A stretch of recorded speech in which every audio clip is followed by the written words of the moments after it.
On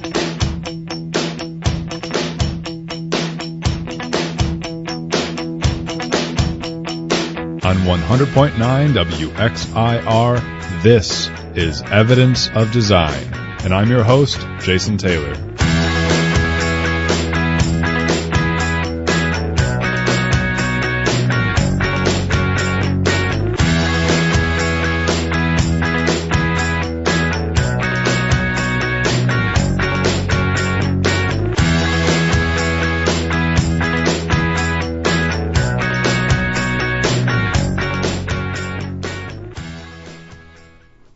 Good morning, everyone. My name is Jason Taylor, host of Evidence of Design, and I'm joined today by my good friend, Matt Treadwell.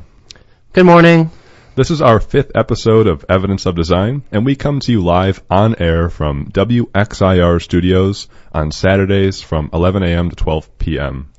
You can listen to our past shows on YouTube by searching for the Evidence of Design channel.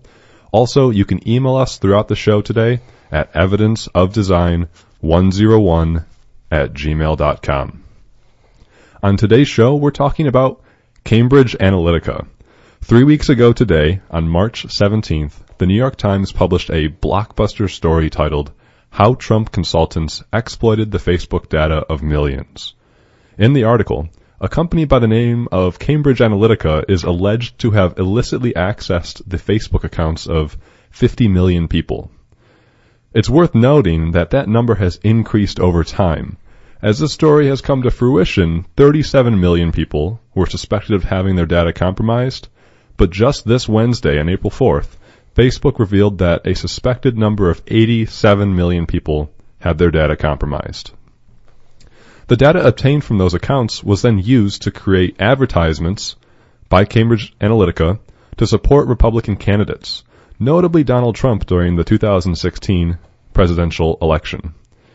The New York Times article, along with other reporting done by The Guardian and London's Channel 4, triggered immediate fallout, causing the CEO of Cambridge Analytica to be suspended, Facebook and its CEO Mark Zuckerberg to face dramatic scrutiny, and shining one other revealing light into, frankly, the cacophony that was and still is the 2016 presidential election. From secretive billionaires to Russian interference to data privacy, psychographics, political advertising, fake news, foreign collusion, WikiLeaks, Brexit, and even Steve Bannon, this Cambridge Analytica story is quite expansive. So we're going to get into it, and it's our goal today, Matt and I, to help everyone to make sense of this vast and complicated story. Of course, there are many threads, and many of them are still unclear, and we'll try our best to share what we know and what we don't know. We will also, though, of course, connect this story to larger thematic issues that Matt and I think must be dealt with for the health of our society and the future of our democracy. For example, we're going to wonder, what are the effects of big data? Can democracy exist in a post-truth world? And what are the ethical responsibilities of citizens, wealthy donors, and corporations in a democracy? And of course, we're going to wonder to what extent the entrenched interests of the 1% has really, fueled by a global economic system, to what extent has that allowed the interests of money to outweigh the interests of us as a society? But before we get into those larger questions, we're going to seek to kind of try to explain and set the stage for the Cambridge Analytica story by answering 3 relatively easier questions. First of all, we're going to ask, what is Cambridge Analytica? Second, how did Cambridge Analytica gather its data? And third, why and how is Facebook the subject of such controversy in this story? Matt, let's take it away.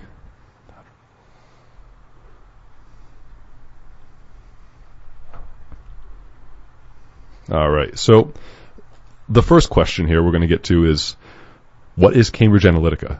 Matt, if you had to tell someone what Cambridge Analytica is, what are we talking about here? So, ostensibly, Cambridge Analytica is a political consulting and data firm. It likes to bill itself as a company that has sort of pioneered a new technique in using information taken from, I suppose, well, what did they say? They didn't really come out and say that Facebook was where they got their information. But they pretty much billed themselves as this company that had come up with a new way of, I guess, polling as a means to sort of make target ads that help support, whoever hires them, chosen political candidates. In reality, they're a shell company devised by another company called SCL, the Strategic Communication Laboratories. They were started back in 2013 when Steve Bannon actually learned of SCL Group, as they're known, and Alexander Nix, who is the, suspended CEO of Cambridge Analytica. At the time, Steve Bannon was still working as a political advisor for Robert Mercer, the wealthy hedge fund manager who owns stakes in, his daughter owns Breitbart.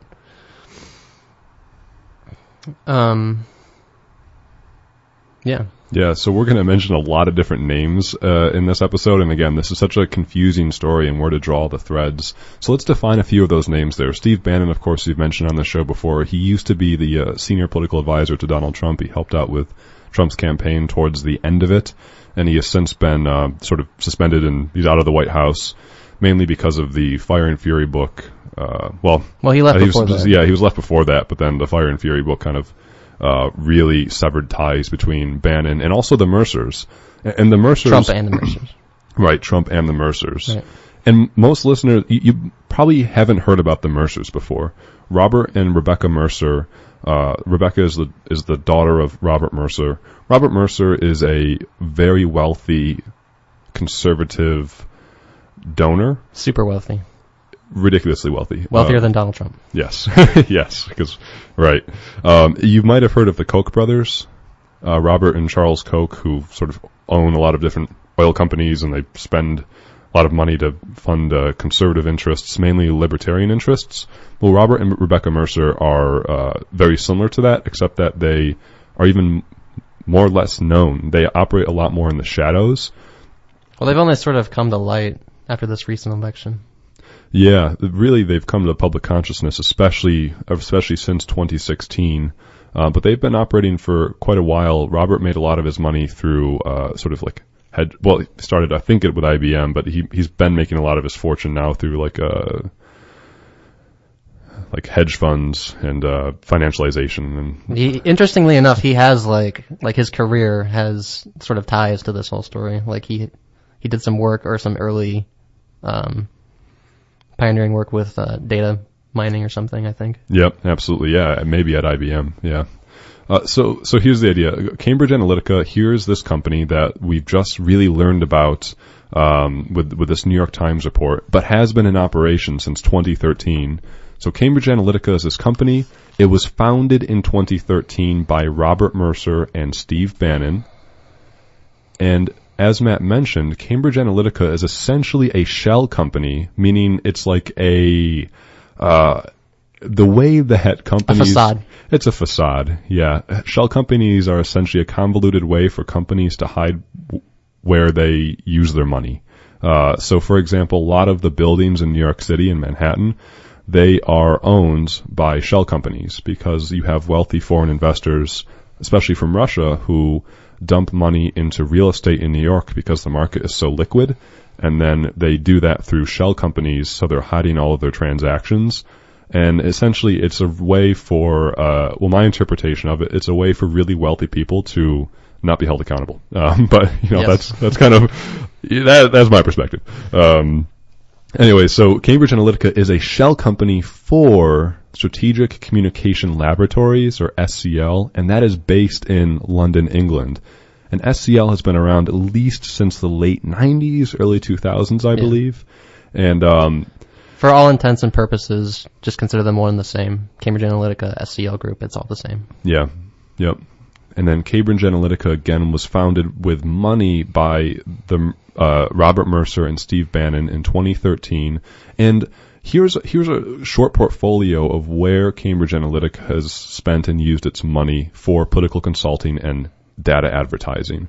In 2013, Cambridge Analytica was involved in the 2013 Virginia gubernatorial race for the governor. That's a great word. I like that word. That's right. He what was the name of the individual who they supported in that race? 2013. Well, it was against Terry McAuliffe, who was a Democrat. And McAuliffe came out on top. He became the governor of Virginia, but it was Ken Cuccinelli who lost to Terry McAuliffe.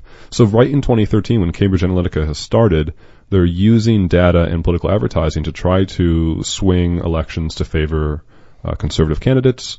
And 2013 Virginia race was the sort of first instance of that. But then in 2014, they started to support John Bolton's Super PAC. And Super PACs are political action sort of committees that are made possible after the Citizens United decision in 2011 that essentially said corporations have the same First Amendment rights as people when it comes to spending money on campaigns. So Super PACs are sort of a manifestation of the result of the Citizens United decision, and Super PACs essentially allow wealthy investors to pool a lot of money together to support political campaigns. So John Bolton had a Super PAC, and John Bolton used to be the U.S. ambassador to the UN in the second George Bush administration. And now, of course, Donald Trump has tapped him to be the national security advisor. Yes. Also, in 2015, Cambridge Analytica supported Ted Cruz and Ben Carson in their campaigns for president. It is worth noting that Cambridge Analytica's work started supporting the Cruz campaign. Before they supported Trump, they supported Cruz. The Mercer's first choice as well, I believe. Absolutely. And to my interpretation of the politics of it all, the Mercers and the Koch brothers and they generally support candidates like Ted Cruz because Ted Cruz is a far-right libertarian-esque candidate. And generally, if you're really wealthy, libertarianism is a good thing for you because there's less government interference, so your money equals more power. So the Mercers and the Koch brothers generally like those libertarian candidates because it just gives them more power. Less regulation on businesses as well, so it's easier to make more money. Yep. And so, of course, we have to remember, Trump is president now, but when Trump started his candidacy, he was the outside politician, and no one could believe that he would ever win, and even the Republican Party wasn't necessarily behind him. So that's why really Cambridge Analytica and their work was behind Cruz at the start. But then, once, of course, Trump was the only one standing on the Republican side, they started to support him, and the Trump campaign signed a deal with Cambridge Analytica in mid-2016, around July. So, folks, that is Cambridge Analytica. We're going to go back through all of these things. I know we're shouting a lot of dates and names. But again, Cambridge Analytica is just a political consulting and data firm. There's a lot of those out there. But they were started in 2013 by Robert Mercer and Steve Bannon, and they are involved in a lot of other things that we're about to get into. So that was the first question. What is Cambridge Analytica? The second one is, how did Cambridge Analytica gather its data? So if it's a political consulting firm that uses data to try to influence campaigns, what data did it gather and how did it do it? And Matt, we researched a little bit about the guys who we have to trace this back even farther before Cambridge Analytica to 2007. So in 2007, a young university student named David Stilwell, while he was in between sort of his undergrad and his graduate programs at, I believe it was Nottingham University in the UK, he, as a little summer experiment, devised a Facebook app called My Personality. From what I understand, it just started off as like a little side project for him but it quickly took off. It became, I guess, a viral hit, you could say. And what the app basically did was it would measure 5 personality traits known as the ocean traits: openness, conscientiousness, extroversion, agreeableness, and neuroticism. So people would basically answer questions, and the app would rate their personality based on these 5 characteristics.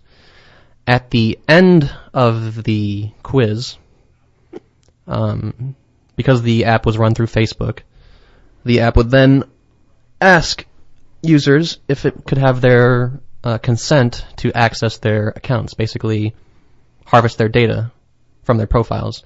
And that would be anything from like the information that they had listed on their profiles, which could be things like, where you live, what your phone number is, what your relationship status was in 2007.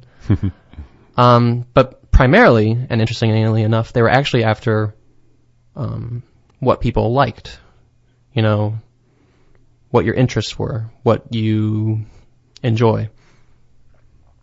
They found a weird and frightening sort of correlation between seemingly disparate things. Like, I think I remember reading in one article there was something like having a dislike for saying, like, the statement "I dislike" or "I hate Israel" was found to have strong correlation with also liking Nike shoes and Kit Kat bars. And so by taking these seemingly disparate and almost inane bits of data, David Stilwell and then later Mikhail Kozinski, who was a researcher at Cambridge University, who joined him on this project early on in 2008, they were able to take these like seemingly disparate and inane bits of data and form like very cohesive, at least from what we read, portraits of people, and be able to sort of predict what their political inclinations would be. So that's kind of where the start of the manner in which Cambridge Analytica harvested its own data came from. Absolutely. So we have David Stilwell and Mikhail Kozinski, and they developed this app called My Personality. They put it on Facebook, and they use it, just as you said, Matt, to collect essentially personality traits on people. And we've probably taken surveys like this before, Myers-Briggs or any number of surveys out there that are supposed to kind of tell you who you are as a human. Well, they developed this other way of doing that. And what it really falls under, though, here's the key word, is psychographics. So their survey was used in a research methodology to produce something that's essentially called psychographics, and that is the study and classification of people according to their attitudes, aspirations, and other psychological traits.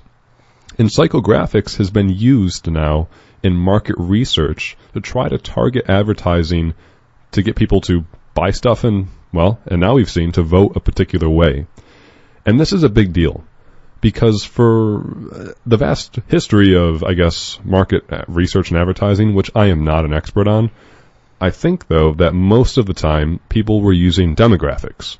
So you're looking at someone's age, race, gender, ethnicity, marital status, other things that you would like fill out on a form. Religion. So those are things that you would fill out on a form, and then, political campaigns and marketing firms would take that information and try to target specific advertising and products to you to get you to buy them or vote a particular way.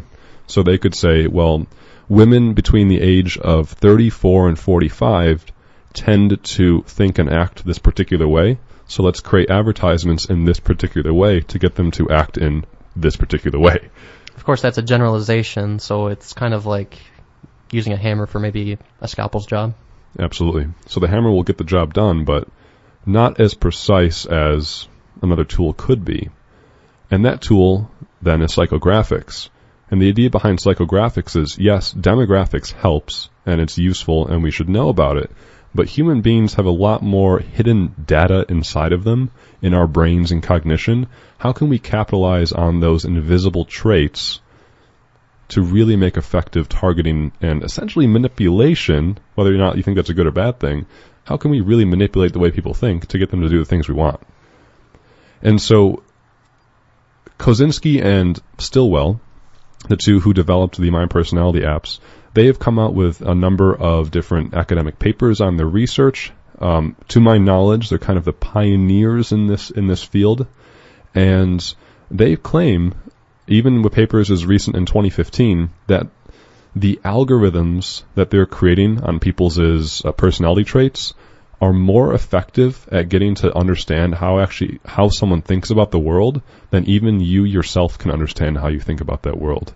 So in their academic papers, they're claiming that they have evidence that says that they know you better than you know you. Exactly. And your friends and lovers and spouses and family members, that these algorithms, once they aggregate who you are with your demographics and psychographics, that they can predict how you will react to something better than you would know that. this is a big deal because now, of course, we're seeing this manifest in mainstream society and public elections. So let's back up a little bit to what the My Personality survey did again. It was a survey on Facebook in 2007, which again is new because Facebook only started in 2004. Right. So all of this is new at the time. And people took the surveys to gather their the survey was like 100 questions, and at the end you would be sort of placed on this ocean scale, and they were gathering tons of data from X number of thousands, if not millions, of survey responses. The survey ran from 2007 to 2012, and in that amount of time, or in that span of time, Kosinski and Stillwell claimed to have sort of acquired the data of over 6 million Facebook profiles. And that's a big deal because, Matt, you said earlier that not only, so you start with this survey, right? Here's a survey, you take it, we get results. What they started to do, though, because the app was through Facebook, is they were starting to analyze your likes. So on Facebook, when you click something, you like something, that's data. That's data that companies and organizations can use to create a profile on you. So Kosinski and Stillwell were cross-referencing the survey data with the Facebook likes data. And therefore, they no longer needed people to take the survey anymore to figure out what they liked or how they acted or thought.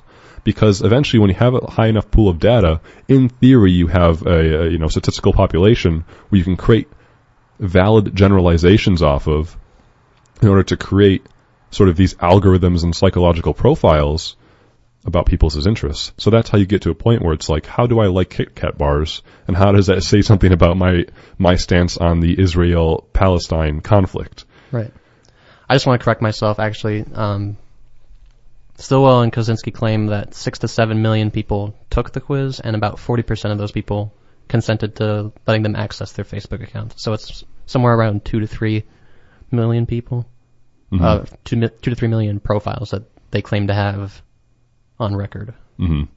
And we'll go into how like that access works with Facebook later. So again, keep in mind this psychographics, which again is the study and classification of people according to their attitudes, aspirations, and psychological criteria. Think about how psychographics expands on demographics, and then think about how using Facebook and smartphones all the time as human beings, we are putting out there into the atmosphere psychographic data about ourselves. Even me talking to you right now, people could be analyzing this speech to see how does Jason think about the world. Right. And that's a plausibility. And as we learn more about the human brain works and develop these theoretical frameworks like the ocean scale, the Big Five personality theory, in theory, we are going to get to a place where people are more and more manipulatable on a scalpel level as opposed to using the hammer on the nail. More susceptible to manipulation. That's right. But we also want to break is it third wall or the fourth wall? Break the third wall? Fourth wall. Fourth wall. We're going to break the fourth wall, and you're listening to 100.9 WXIR, and this is Evidence of Design. You can either listen to us on the radio, 100.9 FM, or online. You can stream us, 109wxir.com. And please do, you can email us throughout the show at evidenceofdesign101.com.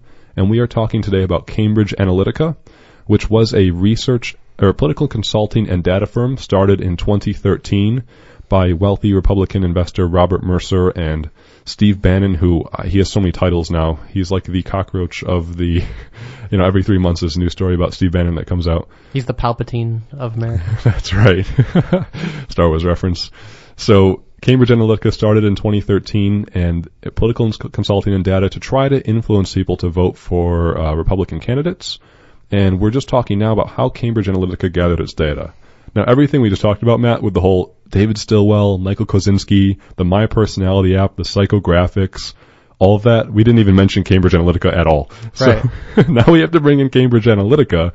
And how they get involved in this is because Cambridge Analytica and a gentleman by the name of Christopher Wiley, yes, he was seeing the papers that were published by Kosinski and Stillwell, and who were working at Cambridge University at this point, I should quickly interject. Right. So they're working at Cambridge, and he's seeing these papers, and he's working for Cambridge Analytica, and he's like, maybe we can use whatever methods they're doing to try to more efficiently gather our data. Christopher Wiley was brought on to the sort of Cambridge Analytica team early on by Alexander Nix, who, along with Steve Bannon and the Mercers, started this shell company, this side project of SCL Group, I guess you could call it. And so Chris Wiley was involved in that, I suppose you could call it, trial run of Cambridge Analytica with the Virginia gubernatorial race. And as Jason said earlier, despite Cambridge Analytica's efforts, that the Republican candidate, which they backed in that race, lost. I believe Robert Mercer gave them like $1.5 million to originally fund their, I guess, efforts, and it still didn't turn out. But for whatever reason, he continued to fund them. And then in early 2014, Alexander Nix, who again is the CEO of Cambridge Analytica, who is now suspended, learned of the sort of the super PAC that was getting built for Ted Cruz, and he wanted to he saw it as like his opportunity to really make a name for Cambridge Analytica and himself. So he got Christopher Wiley and his team to work on devising a presentation for the leader of that effort. I can't remember his name right now. He's a wealthy investor, just like anybody. Tony Neugebauer. Yeah. Yeah. Don't know how to say his name either. Yeah. But anyway, Alexander Nix got Christopher Wiley to present some data to Tony, and it was like 2 pages long. It was not impressive in Alexander Nix's eyes. So basically, Christopher Wiley was in this position where he's like, well, what can we do? Like, what is our way forward? And around this time, he became aware of the research that Stilwell and Kozinski were doing with my personality at Cambridge University. And he approached them and started to negotiate, how he could get his hands on that data. I believe he spoke with Kozinski. There was no mention of him talking with Stilwell. And Kozinski originally offered to give him access to those 2 to 3 million Facebook accounts in exchange for $500,000, which he claimed was for research purposes to help continue researching using that data. But for whatever reason, it's not exactly clear why, from the research that we did, those talks broke down, and Kozinski became uninterested in selling them the data. There was another researcher, however, working in the same psychometrics department at Cambridge named Alexander Kogan. Kogan was familiar with Stilwell and Kozinski's work, having worked in the same department as them, and he approached Wiley with an offer that some of his colleagues are quoted as saying they found, unethical, which was Kogan offered to replicate Kozinski and Stilwell's research without, while simultaneously cutting them out of the deal. Basically, I'll use their methods, their work, but not like give them any sort of credit, which is probably plagiarism, I would think. If not, it should probably be considered.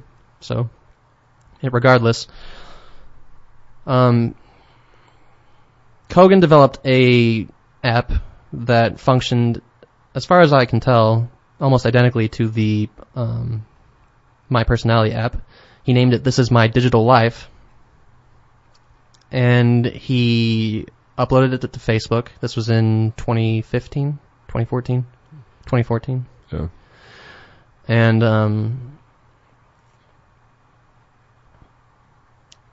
it functioned in the exact same way in that there were questions. It would grade you on the 5 ocean traits and sort of tell you about you. And at the end of it, it would ask for your consent to access the data on your profile, on your Facebook profile.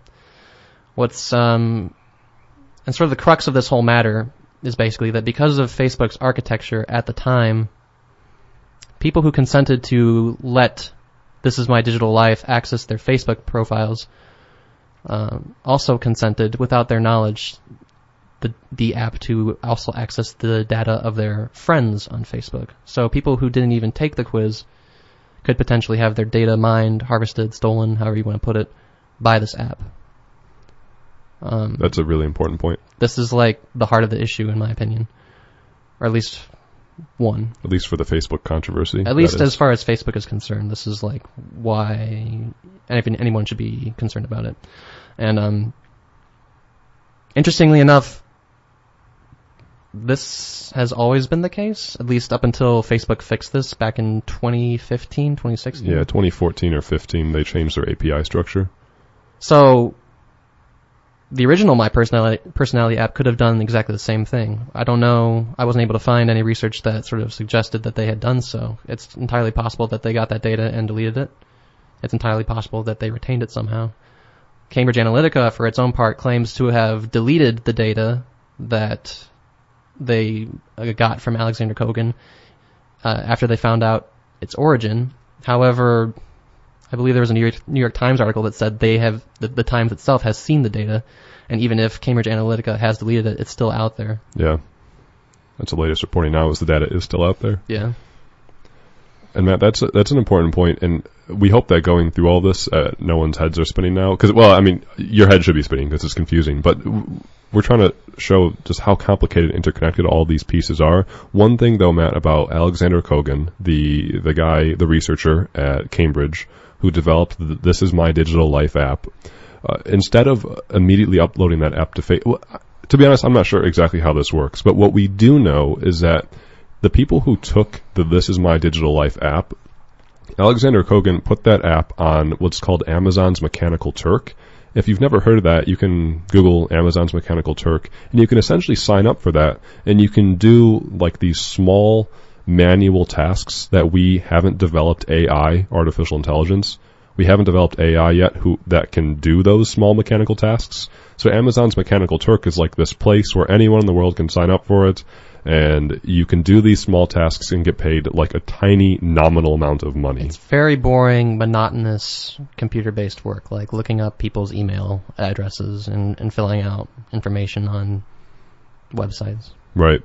So that's where Kogan originally posted the This Is My Digital Life app, and the reports say that 270,000 people signed up to take that app, to take the survey, and they were paid $1 to $2 to take the survey. But once they took the survey, either at the start or at the end of it, then it will ask them, or somehow it worked with that they'd have to sign up for Facebook and like download the app for Facebook or allow Facebook to access the data they put in the app. I'm not sure how that all works. The point is that people on Amazon's Mechanical Turk, 270,000 users, took Kogan's survey.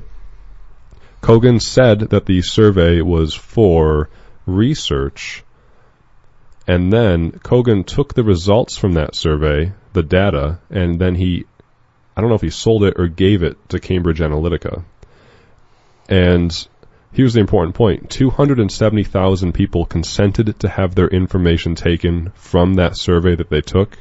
However, it's reported that Cambridge Analytica received anywhere between 30 million Facebook profiles and 87 million Facebook profiles. Because the way that worked, at Matt said, is that Facebook's API, which is the application programming interface that essentially allows third-party apps to make apps and put them on Facebook's platform, back in 2014 when this was all happening, Facebook's API allowed third-party apps to access the friends of people who use those apps. They have since changed this, but this is why Facebook is under such controversy, because you have 270,000 people who yielded information on 30 to 87 million people who never consented to have their information taken. And we don't know how many other apps out there have done the same thing back before Facebook changed the API structure. And I want to read just really quickly because this number is different. Here's a press release from Cambridge Analytica that came out April 4th. That was the same day that Facebook said that 87 million records were compromised. So these are the words of the Cambridge Analytica press release. Today, Facebook reported that information for up to 87 million people may have been improperly obtained by research company GSR.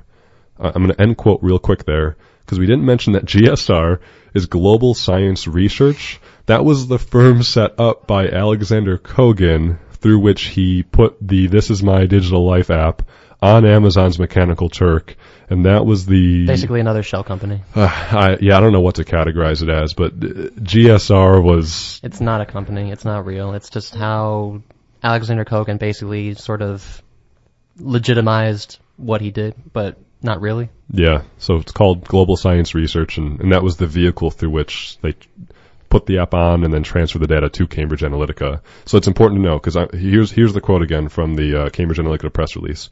So Cambridge Analytica licensed data for no more than 30 million people from GSR, as is clearly stated in our contract with the research company. We did not receive more data than this. We did not use any GSR data in the work we did in the 2016 U.S. presidential election. Our contract with GSR stated that all data must be obtained legally, and this contract is now a matter of public record. We took legal action against GSR when we found out they had breached this contract. The press release goes on, but essentially what Cambridge Analytica is saying, look, we got data from GSR. We didn't know the data was obtained illicitly. And once we did find out, we removed the data.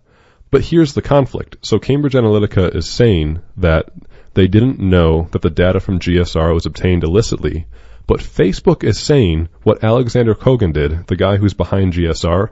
Facebook is saying that how Kogan got the data wasn't illicit. That's not the problem. The problem is not the fact that 270,000 people took the data and then they got 30 to 87 million people's as profiles. Facebook is saying, yes, that's not good, and we've since changed it, but that wasn't the problem. It wasn't a breach. It wasn't a breach. They are very sort of resistant to that term. Right. Which isn't the problem. That's not the problem. The problem is that 30 to 87 million people's data was taken without their consent. Right, without the consent. But that's not even the problem to Facebook's mind, though. The problem is that GSR, Kogan, gave the data to Cambridge Analytica. That's the problem that Facebook says. But then Cambridge Analytica is saying that wasn't the problem. The problem was that more people's data got taken, so they're both saying different things on the problem. Yes, they're deflecting responsibility. And this is why this is the most confusing, convoluted story. And, good stuff. But let's just, for the sake of time, let's continue on here and let's front and center Facebook. So, Matt, real quickly, why and how was Facebook the subject of this controversy? It's essentially three things. So Facebook has long been the subject of debate on user data privacy. There's always controversies around how is my data being used by Facebook and all the rest of it. And that's legitimate concern. Two is Facebook has been facing roiling implications from the involvement of Russian bots and trolls in the 2016 presidential election. So we know, even if our president denies it, that there was people in Russia who had troll farms and bot farms to essentially create disinformation to spread to the American public to get them to vilify Hillary Clinton and vote for Donald Trump. We know that. These are concerns that Facebook's CEO, Mark Zuckerberg, has sort of dismissed as crazy ideas in the past.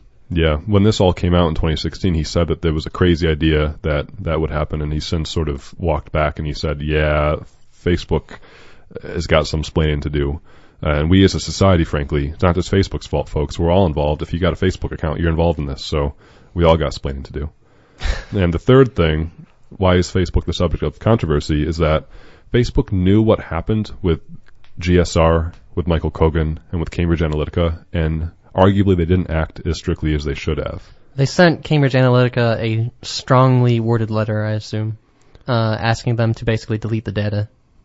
And then Cambridge Analytica replied saying they deleted it, and that was it. So they basically asked the company who had all the cards to sort of give them up without any sort of, I don't know, legal action or any sort of confirmation that they had actually followed through in their task. And we're talking about all this, like we have this show right now in April 2018. The first report that came out about Cambridge Analytica and its work was actually, to my knowledge, in 2015 by a Guardian article that connected, it was just saying, like, here's this company, Cambridge Analytica, that's working with the Ted Cruz campaign to try to get Cruz elected. That was essentially the article. So this has been going on for half a decade now. And only now we're really talking about it. And so, yeah, Facebook in 2015, once that Guardian article was published, Facebook essentially contacted Cambridge Analytica and GSR and was like, hey, this data was obtained and needs to be deleted. Cambridge Analytica should never have gotten this data. So they sent Cambridge Analytica a letter. They asked them to destroy the data. Cambridge Analytica replied and said, yep. Yeah. And then things moved on. So now, of course, there are questions about why Facebook didn't take a firmer stance on this. And so, Facebook is also the subject of controversy because, well, let me back up actually. Let me take this a different way. Matt, let's go to our sort of enduring questions that we have. Hopefully, folks, you're kind of caught up on what this Cambridge Analytica story is about. Cambridge Analytica is a political consulting and data firm founded by wealthy Republican donors. It used psychographic techniques and, depending on your perspective, illicitly obtained Facebook data to build psychological profiles of American voters so that they could micro-target advertising to them to get them to vote a particular way. The reporting suggests that Cambridge Analytica wasn't necessarily trying to get people to vote for Trump, but to get Bernie Sanders supporters not to vote for Clinton. That's at least what some reporting suggests. So they build these psychological profiles of people, they create advertising, and then they micro-target them on their Facebook profiles or in whatever other vehicle to get people to either not turn out to vote or to turn up and vote for a particular candidate. Now, here's an interesting point. According to a 2016 Pew Research poll, around 80% of online Americans use Facebook. Well, not every American has the internet, so in the end, around 65% of all U.S. adults use Facebook. And that's around 3 times more than any other social media platform.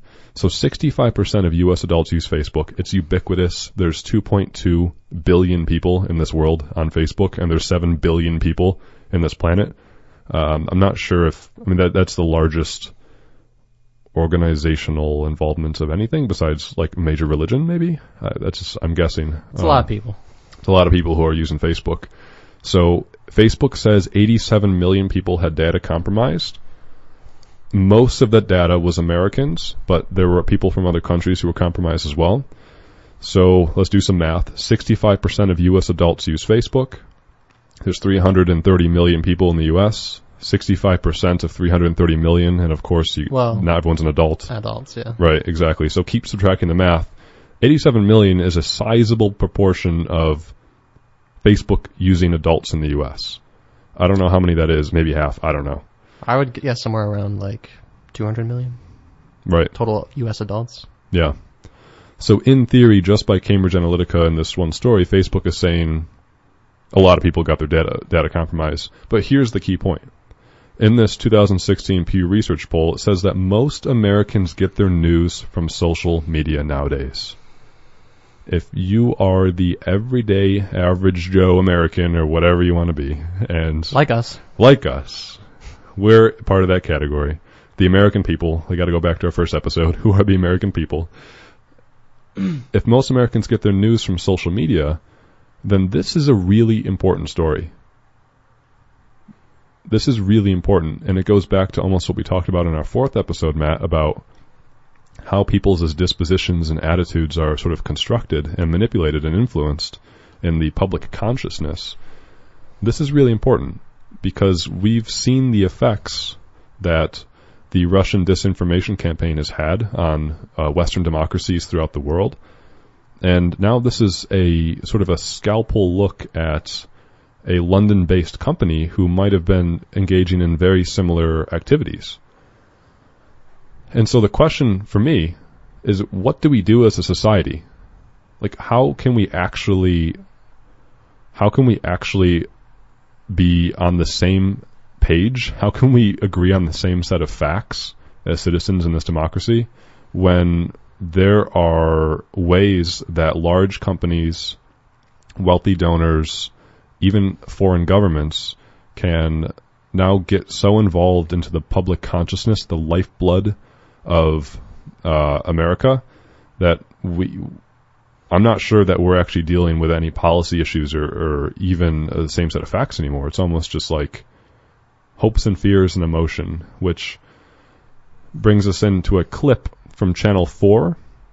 So Channel 4 is a London-based news organization who did undercover reporting, and they the Channel 4 reporting is what led to Alexander Nix, the CEO of Cambridge Analytica, to be ousted and suspended. Mm-hmm.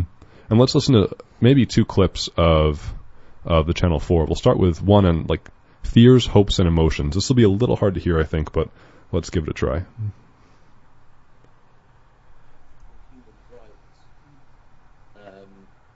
When it's taking information on board, effectively are hopes and fears, and many of those are unspoken, even unconscious. You didn't know that was a fear until you. All right, let's give it one more try. Let's try a different one here. Hopefully this will come through. Channel 4 interviews with the Cambridge Analytica folks.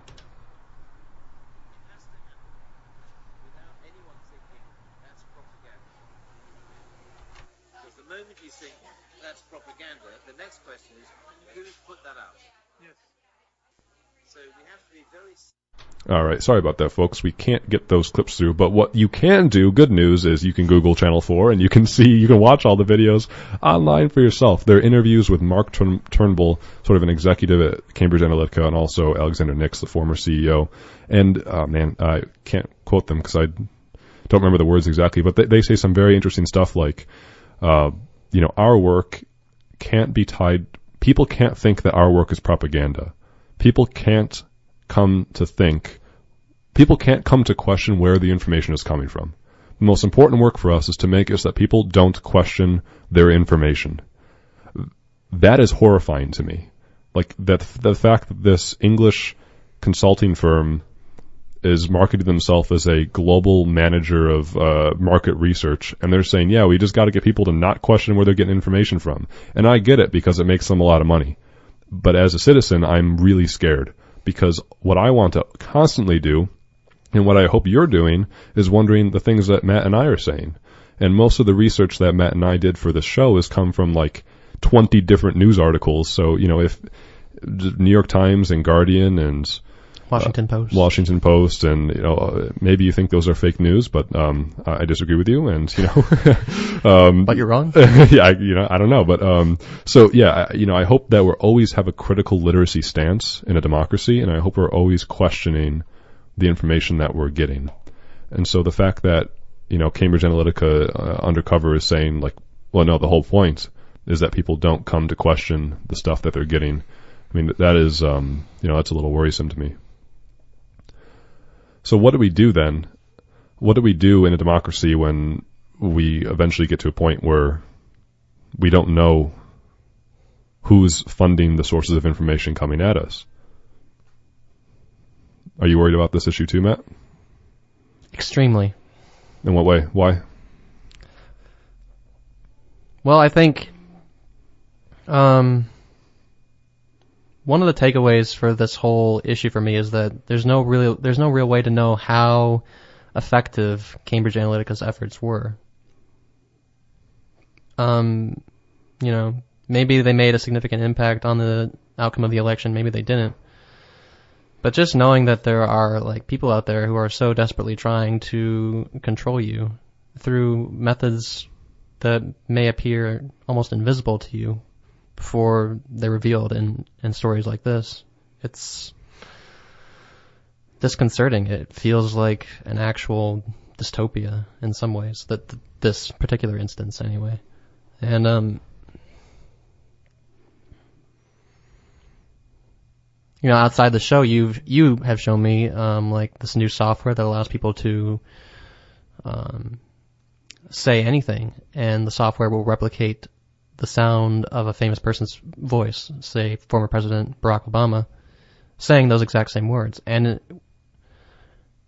it's almost impossible to tell that it's fake. And we're just going to be seeing more and more stuff like this as technology grows and becomes more expansive, and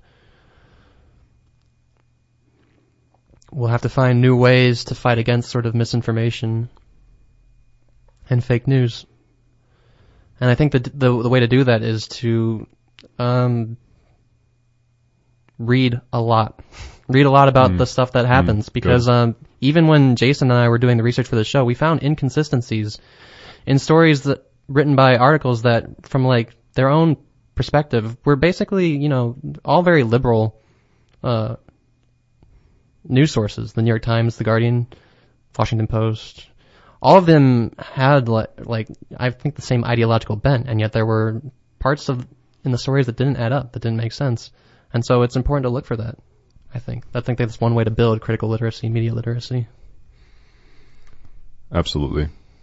And that's, Matt, the thing that you referenced that we were talking about off air. Everyone should, Radiolab is another radio show, and Radiolab did a pretty great show last year, I think it was, time flies, on, I don't know the name of the software, but basically there's technology out there that's nascent, that's forming, that's getting bigger, where we can artificially replicate the sound of someone's voice and even artificially replicate video image of someone.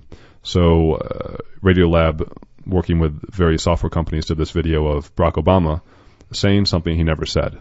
And you can tell it's not Barack Obama if you've ever seen Barack Obama ever talk, but it's close, and obviously technology only gets better. And there's real legitimate concern, at least in my mind.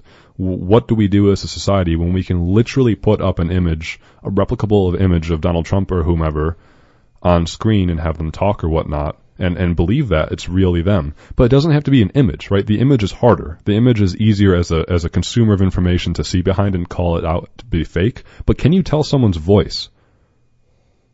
Will we ever get to a point where we can replicate someone's voice and we can type into a computer, you know, a sentence and it reads out as Donald Trump's voice? I mean, from what I know, we're sort of getting there, and this isn't a big fearmonger thing, but to me it is very involved with the types of things, the type of psychographics that were being developed at Cambridge and was being used and wielded by Cambridge Analytica. It's indicative of the types of tricks that we're going to have to be more wary against going forward. Absolutely. And you are listening to Evidence of Design. We're in our last couple minutes here on 100.9 FM WXIR, and we've been talking about Cambridge Analytica today. Matt, I think we're pretty flexible and liberal in terms of the types of shows that we put on, but maybe next week we're going to get a lot more into the types of critical literacy. Like, how can we as a society be critical consumers of media? And I do like what you said, that you kind of have to read a lot. Obviously it depends on what you read, because if you read a lot of the same thing, then I'm not sure that really helps you out. But you know, I would love to engage in a dialogue with you folks on, like, what do we do? How do we get to a point where we can actually get to know the things that we're consuming? How can we be critical consumers of media? Because that's going to be more and more important. But maybe for our last few moments here, Matt, we can talk about what are the implications of this on the economy? How does the political economy tie into this? So for those who've been listening to our start of the show, Matt and I love to talk about the political economy, namely how our politics and economics are entwined with one another. So full disclosure, my worldview, I think that economic interests are real involved in our political dispositions in our society. I think that however our economy is set up greatly influences our politics. And so if you want to follow something, you got to follow the money. And I just kind of think that that's a useful way, at least, to get to the bottom of how things work. So there's this quote from one of the articles, don't remember which of the many articles we read that came from, but it said that the worry is that what Cambridge Analytica was doing is it's packing voters like they're consumers. We're packing voters like they're consumers. So here's the thing with Facebook. As a user of Facebook, Facebook doesn't sell you services. It's free. So the old business adage is if you don't pay for a product, you are the product. That's kind of how it works with Facebook, where Facebook doesn't sell you services. They sell your access. They sell access to you to others. So Facebook, Sheryl Sandberg, I think the COO of Facebook, second in command, she's been on the news recently because Mark Zuckerberg is set to testify to a number of Senate and House committees next week, Tuesday and Wednesday, about this issue. And so Sheryl Sandberg has been going around on a media tour to try to kind of set the stage for her boss, Mark Zuckerberg. And she's been awkwardly trying to navigate, like, what does Facebook do? Like, what do you do with that data, Facebook? Because every single thing that's on Facebook is data. So if you're a researcher, depending if you use quantitative or qualitative methods, you use particular data to try to support your hypothesis and thesis. Yeah, but like data can also be used in a different way, right? To build a psychological profile of someone in order to target certain information to them. So what does Facebook do with all that data that they collect? Do they kind of sit on it? Or, as we know, if you go to Google a product, you will see that product in your in advertising on Facebook real soon. And I don't know if that works through the web browser. I don't know if that works through Facebook. But we know this is happening, and we all kind of like just get along with it and agree with it as a society, right? It's almost like surface level white noise that I think goes ignored. But I was thinking about this today, even on my way over to the studio. I was scrolling through Facebook the other day, and I noticed I notice them when it happens, but I get ads for this website called Sonic Bids. Sonic Bids is I guess you could call it a website where people involved in the music industry will write articles about basically just how to sort of manage a musical career, like advice columns about a musical career. And I get these because I follow a lot of musicians on Facebook. I'm involved in Rochester's local music scene. But it just struck me, like, the frequency with which I get sort of sent these articles. And they're not like a website I ever remember finding out about. They're not like a website I ever visited before I started getting articles about them on Facebook. And they always have listed underneath them sponsored. So sponsored. Yeah, so the fallout from this is Facebook is changing some of its policies, and we as a nation, as a society, and our government need to have greater conversations about who do we know where our advertising is coming from. Of course, we have a midterm election this year in 2018, and a lot of push being done in some segments of the government, in the House and Senate, is to say we need to know advertising. There needs to be disclaimers on who is paying for this advertising. Is it a Russian bot or a troll? Is it this super PAC? Is it this, whatever? And there's sort of a push for that. So maybe we'll get more into that next week. We didn't get into a few things here about Cambridge Analytica. There's so much to talk about. It is worth noting, maybe as a final note, in 2015, Russian oil giant that's linked to the Kremlin called Lukoil was contacting Cambridge Analytica to try to figure out how it could use data to target American voters. Cambridge Analytica says that nothing came out of that discussion. It wasn't political at all, but the reporting does suggest that a Russian oil giant, Lukoil, was in contact with Cambridge Analytica on how to use information to target American voters. An interesting thing for the Russian oil giant to want to know about. But folks, really hope you enjoyed the show today. We have so much to talk about, as always, in 1 hour. This was on 100.9 FM WXIR, Evidence of Design. I'm Jason Taylor, joined by Matt Treadwell. And we really hope you enjoyed again, folks. Please do email us, evidenceofdesign101 at gmail.com throughout the week. We are in the Stone Age. Matt and I don't even have a Facebook or Twitter for this program, so email us, evidenceofdesign101 at gmail.com. Thanks a lot for listening, everyone. Be safe, be well. Bye-bye.